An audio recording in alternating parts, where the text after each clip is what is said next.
Hello viewers, আসসালামু আলাইকুম। Welcome back to my channel. আজকে আবারও সবাইকে স্বাগতম জানাচ্ছি আমার নতুন আরও একটি রেসিপি দেখার জন্য।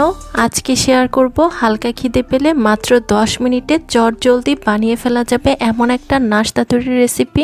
স্কুল অফিসের টিফিন কিংবা সকাল বিকেলের নাস্তা যে কোনো ক্ষেত্রেই কিন্তু এটা খুবই সহজে বানিয়ে নেওয়া যাবে।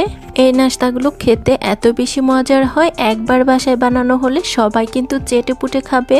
ঘরে যদি মাত্র 2টি আলু আর 1টি ডিম থাকে তাহলে আজকের এই মজাদার নাস্তাটি বানিয়ে ফেলা যাবে। তাই ভিডিওটি শেষ পর্যন্ত দেখতে থাকুন, আশা করছি সবার কাছে ভীষণ ভালো লাগবে।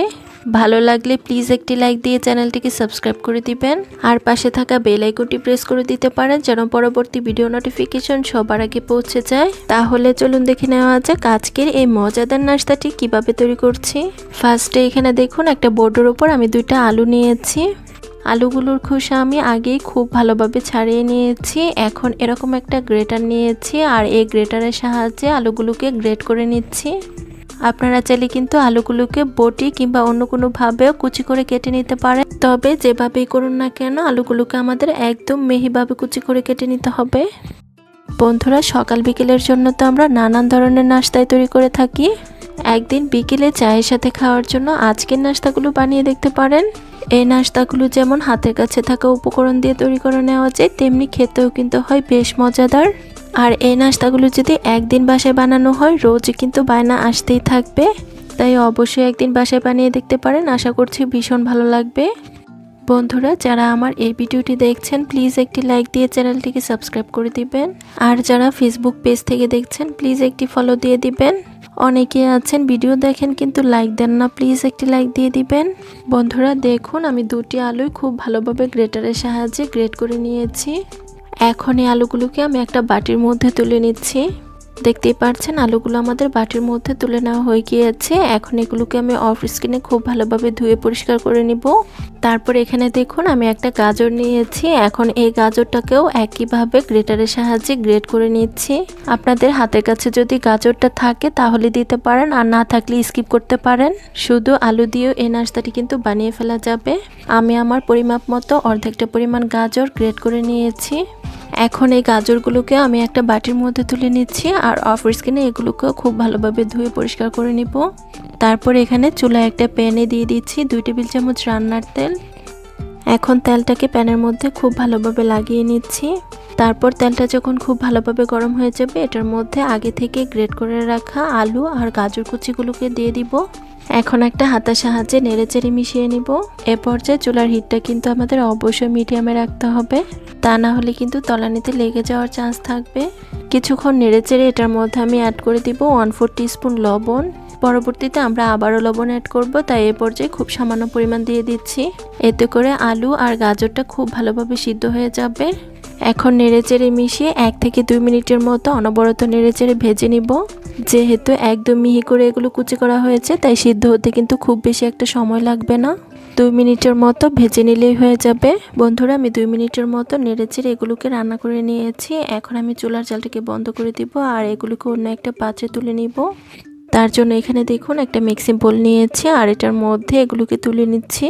এ পর্যায়ে এগুলো কিন্তু অনেক বেশি গরম রয়েছে, তাই গরম অবস্থায় এটার মধ্যে কিন্তু কোনোভাবে হাত দেওয়া যাবে না। তাই আলু আর গাজর কুচিগুলো হালকা ঠান্ডা হওয়ার জন্য একটা পাশে রেখে দিব 2 মিনিটের জন্য। এই ফাঁকে আমরা নাস্তার জন্য বাকি উপকরণগুলো রেডি করে নিব। তার জন্য এদিকে দেখুন একটা ছোট বাটি নিয়েছি আর এটার মধ্যে একটা ডিম ভেঙে নিচ্ছি। এখানে ডিমের পরিমাণটা আলুর পরিমাণের উপর নির্ভর করবে। আলুটা যদি বাড়িয়ে নেওয়া হয় ডিমের পরিমাণটাও কিন্তু বেড়ে যাবে। ডিমটা ভেঙে নেওয়া হয়ে গিয়েছে, এখন এটাকে একটা পাশে রেখে দিব। এখন আমরা নাস্তাগুলো তৈরি করতে চলে যাব। তার জন্য এদিকে দেখুন আলু আর গাজর কুচিতে অ্যাড করে দিচ্ছি 2 টেবিল চামচ পেঁয়াজ কুচি। তারপরে অ্যাড করে দিচ্ছি 1 টেবিল চামচ কাঁচামরিচ কুচি। তারপর এখানে অ্যাড করে দিচ্ছি 3 টেবিল চামচ ধনিয়া পাতা কুচি। ধনিয়া পাতা কুচিটা অপশনাল, হাতের কাছে থাকলে দিতে পারেন, না থাকলে স্কিপ করবেন। তারপর এখানে অ্যাড করে দিচ্ছি 1/2 চা চামচ গুঁড়া মরিচ। ঝালের পরিমাণটা কিন্তু এখানে যার যার টেস্ট অনুযায়ী দেওয়া যাবে, মানে যে যেরকম ঝাল খেতে পছন্দ করেন ঠিক তেমনটাই দিয়ে নেবেন। তারপর এখানে অ্যাড করে দিচ্ছি 1/4 টিস্পুন হলুদের গুঁড়া। তারপর এখানে দিয়ে দিচ্ছি 1/4 টিস্পুন ধনিয়া গুঁড়া। তারপর অ্যাড করে দিচ্ছি 1/2 চা চামচ জিরা গুঁড়া। দিয়ে দিচ্ছি স্বাদ অনুযায়ী লবণ। আর সবশেষে আমি এখানে অ্যাড করে দিচ্ছি আগে থেকে ভেঙে রাখা ডিম। এখন আমি হাত দিয়ে এই সব কিছু উপকরণ আলু আর গাজরের সাথে খুব ভালোভাবে মিশিয়ে নিব। বন্ধুরা, এভাবে যদি নাস্তা না বানিয়ে থাকেন একদিন অবশ্যই ট্রাই করে দেখতে পারেন। দেখবেন বাসার বাচ্চা থেকে বড় সবাই এই নাস্তাটা ভীষণ পছন্দ করবে। আর বাসায় হঠাৎ মেহমান চলে এলেও কিন্তু এগুলো খুব সহজেই বানিয়ে ফেলা যায়। ডিম দিয়ে সবকিছু উপকরণ খুব ভালোভাবে মিশিয়ে নেওয়ার পর এটার মধ্যে অ্যাড করে দিচ্ছি 3 টেবিল চামচ চালের গুঁড়া। তারপর আবারও এই সব কিছু উপকরণ খুব ভালোভাবে মেখে নিব। বন্ধুরা, আবারও বলছি, যারা আমার এই ভিডিওটি দেখছেন প্লিজ একটি লাইক দিয়ে চ্যানেলটিকে সাবস্ক্রাইব করে দিবেন। আর যারা ফেসবুক পেজ থেকে দেখছেন প্লিজ একটি ফলো দিয়ে দিবেন। অনেকে আছেন ভিডিও দেখেন কিন্তু লাইক দেন না, প্লিজ একটি লাইক দিয়ে দিবেন। দেখুন সব কিছু উপকরণ আমাদের খুব ভালোভাবে মেখে নেওয়া হয়ে গিয়েছে। এখন আমরা নাস্তাগুলো বানাতে চলে যাব। তার জন্য এখানে দেখুন চুলায় একটা প্যানে পর্যাপ্ত পরিমাণ রান্নার তেল দিয়ে দিচ্ছি। তেলটা যখন খুব ভালোভাবে গরম হয়ে যাবে, ডিম আলুর মিশ্রণ অল্প পরিমাণ নিয়ে আমি ছোট ছোট পাকোড়া শেপ করে এগুলোকে তেলের মধ্যে ছেড়ে দিচ্ছি। সবগুলোকে একবারে ভাজা যাবে না, প্যানের মধ্যে যতগুলো ধরে আমি দিয়ে দিচ্ছি। আমি আজকের নাস্তাগুলো ছোট ছোট পাকোড়া শেপ করে বানাচ্ছি। আপনারা চাইলে কিন্তু একটু বড় শেপের নাস্তাও বানিয়ে নিতে পারেন। এখন এগুলোকে মিডিয়াম হিটে আমরা ভেজে নিব। কিছুক্ষণ পর এগুলোর একটি পাশ হয়ে এলে আমি একটা কাঁটা চামচের সাহায্যে উল্টে দিব।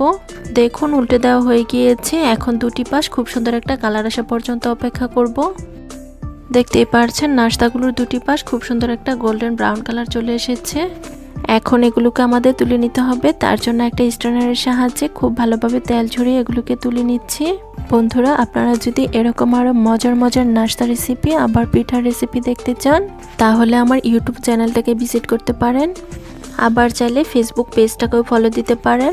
সেখানে আমি অনেক রকমের পিঠার রেসিপি আবার রান্নার রেসিপি শেয়ার করেছি, যেগুলো দেখলে আপনাদের কাছে ভীষণ ভালো লাগবে। দেখতেই পাচ্ছেন সবগুলো নাস্তা আমাদের তেল ঝরিয়ে তুলে নেওয়া হয়ে গিয়েছে। এখন একই প্রসেসে বাকি নাস্তাগুলো আমরা তেলের মধ্যে বেজে নিব। বন্ধুরা, দেখতেই পাচ্ছেন এই নাস্তাগুলো উল্টে পাল্টে খুব ভালোভাবে ভেজে নেওয়া হয়ে গিয়েছে। আর এগুলোর মধ্যেও কিন্তু খুব সুন্দর একটা গোল্ডেন ব্রাউন কালার চলে এসেছে। এখন এগুলোকেও স্ট্রেনারের সাহায্যে তেল ছড়িয়ে তুলে নিচ্ছি। সবগুলোকে আমাদের তেল ছড়িয়ে তুলে নেওয়া হয়ে গিয়েছে। এখন আমি আপনাদের মাঝে নাস্তাগুলো পরিবেশন করে দেখিয়ে দিব। তার জন্য এখানে একটা প্লেটের মধ্যে নাস্তাগুলোকে পরিবেশন করে নিয়েছি। দেখতেই পারছেন নাস্তাগুলো দেখতে কি অসম্ভব লোভনীয় হয়েছে। আলু আর ডিম দিয়ে এর চেয়ে সহজ নাস্তা কিন্তু হতেই পারে না। স্কুল অফিসের টিফিন কিংবা বিকেলের নাস্তায় হালকা খিদে পেলে এই নাস্তাটি বানিয়ে নিতে পারেন।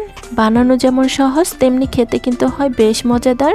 আশা করছি আমার আজকের আলু আর ডিম দিয়ে সবচেয়ে সহজ নাস্তা রেসিপিটি সবার কাছে ভীষণ ভালো লেগেছে।